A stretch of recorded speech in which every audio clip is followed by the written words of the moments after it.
we have a question from Charlie. I have a question regarding that logic that you are proposing right now. Okay.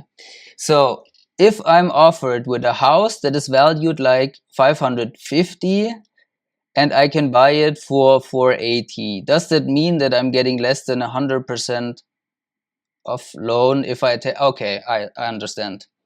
So first of all, I would question why, if the property is worth 550, if it's really worth, let's say objectively it's worth 550, why would anybody sell it for 480?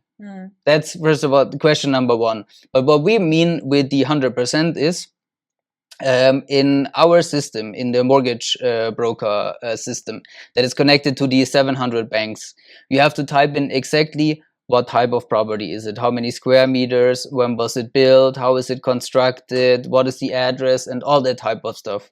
And then there's a range how banks value this. And let's just say you buy it for 480, and there will probably be some banks that also value it at 480. Yeah.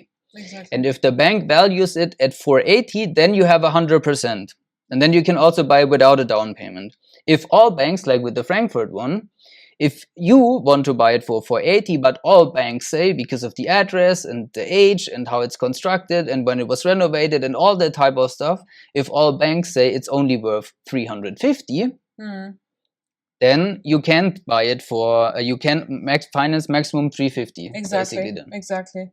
So that was what I mentioned. You always have to wait for the last, it's not the last go. The last go is actually the notary, who has to prove a couple of things, but you have to really wait what the bank says.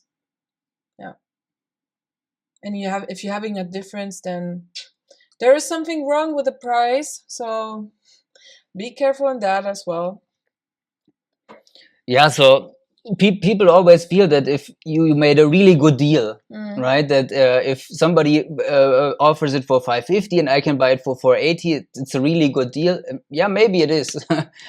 Maybe it is, but it's a little bit of a red flag for me too. Yeah, I would agree with you. You really have to look at that. Yeah, and having also a great partner on your side, right? Who knows about all those things. Yeah.